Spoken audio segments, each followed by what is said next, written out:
Good evening, everybody, and welcome to Nightmares Nightly.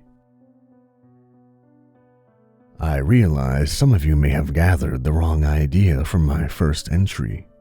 Perhaps you believe me to merely record events, that I simply hand over what others ask for, and that their downfall is simply due to their own folly. Well, in this narrative, I intend to thoroughly disabuse you of such a notion. I am not your friend. I do not offer to fulfill the dreams of mortals out of the goodness of my heart. The fates that meet my clients are no accident. They are not the product of any mistake by the client, save, perhaps, their contacting me. That truly was a mistake, a fatal one. No, I make these accidents happen. I give mortals what they ask for, and then I turn that which they asked for into the source of their doom. I enjoy the game of it, turning the fulfillment of their dreams into the thing that ruins their lives. It brings me great pleasure. I collect the memories of my clients' final moments, all to enjoy their suffering at my hand. Nothing is sweeter to me than their terror, their despair. Nothing is better. Not fine cloth, not hot food, nor strong drink. Nothing. I hope this cleared things up. Now, I will relate the story of Jack Willowsby and how wishing to see things truly left him seeing more than he ever wanted. The diner called to me. I could sense the telltale pull to enter. My new client would be inside. Unusual. Most summoned me to the dark corners of cities, cellars, alleyways, abandoned areas, and the like. It didn't bother me though, so with a shrug, I entered. It was a small breakfast diner, which was fitting since it was early morning. Another oddity. It's usually night. My, Jack was an interesting fellow. I looked around the surprisingly busy room. I spotted my client rather quickly, the pulling in my gut confirming my guess. I joined the suited blonde-haired man at a small table. He looked up at me as I sat down across from him, an eager smile on his face. Finally, I nodded to Jack. What is it you wish of me? As usual, I preferred to get straight to the point. He took a deep breath. Okay, I wish for a pair of glasses. I want to be able to see the truth. I tilted my head. What truth? I asked, curious. Anything, everything. If there is something to see, something that is hidden, I want it to be revealed. When someone lies, I want to be able to tell. I want the truth. I thought it over for a moment, then nodded. Very well. I reached into my coat pocket, and after focusing for a moment, I pulled out a pair of dark sunglasses. I held them out to a stunned Jack, the glass glittering darkly. How did you? He muttered. I ignored his confusion, laying the glasses on the table and getting to my feet. Well, young Jack, I said quietly, enjoy seeing the truth. And so I left, leaving a rather bemused Jack holding his new glasses. 1 week later, he took his own life. I was there, of course, watching from the shadows. After his final breath left his body, I collected his memories for later viewing. Let's have a look, shall we? I watched as the Dealmaker left Daryl's diner. I was a little shocked at how quickly the whole meeting had gone. I suppose he must have done this many times. I fiddled with the glasses for another minute before slipping them into a pocket and leaving the diner myself. I put on the glasses outside, eager to test them out. Nothing seemed to be different. I hailed a taxi to bring me home, and when I entered the car, the driver smiled at me. Nice suit, he said. I recoiled slightly when he spoke. It seemed as if a black sludge had dripped from his mouth. He was lying, I realized with excitement. The glasses were working. Pleased, I gave the man my address and relaxed as I was driven to my small apartment. As I made my way through the building, I watched in amazement as I saw the lies. People lie a lot, I noticed. I had never realized before quite how much. Perhaps the glasses were showing me small lies. I had no idea how precise or literal the glasses were in determining that. With a shrug, I entered my apartment. I worked as a night guard in my actual apartment, interestingly enough.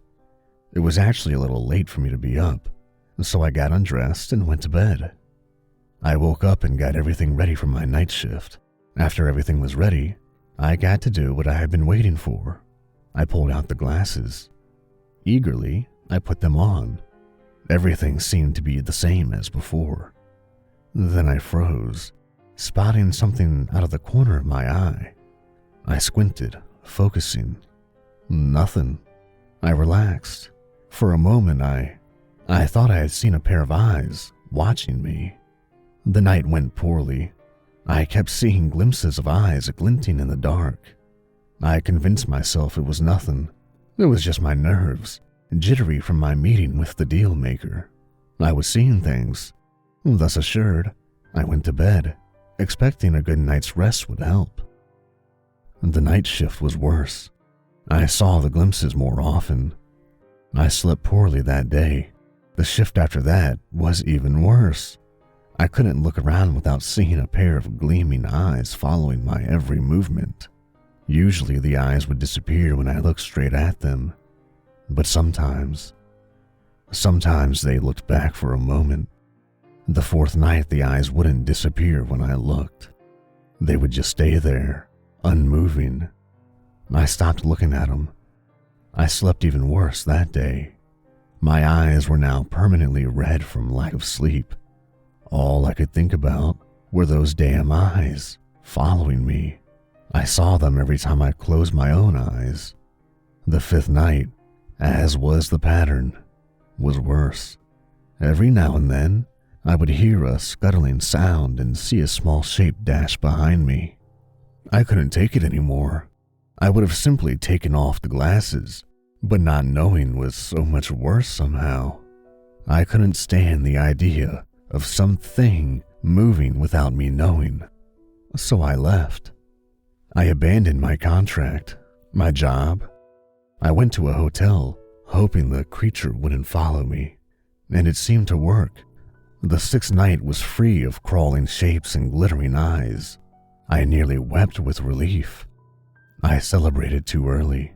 The seventh night, everything got much, much worse. I saw the eyes.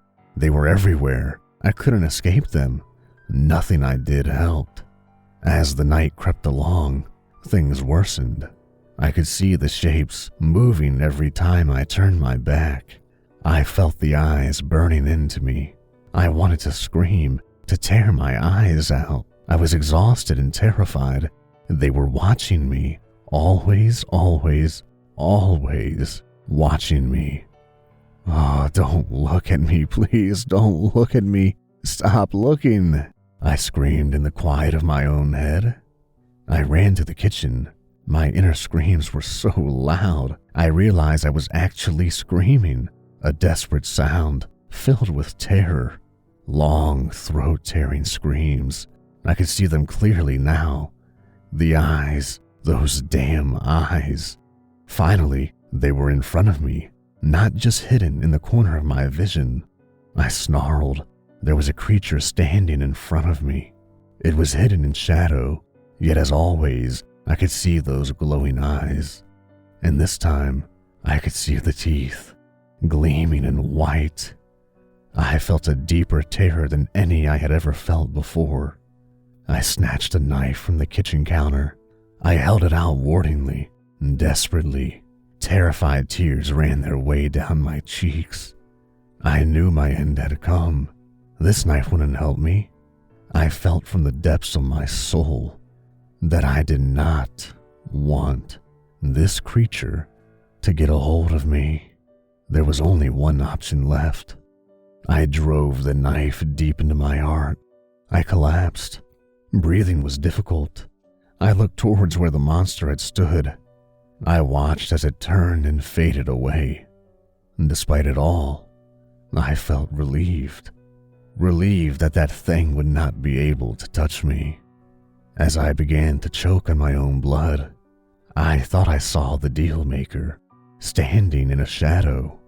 I felt hatred bubble in me at the sight of him. I cursed him in my final moments as I drowned in my own blood. He was laughing.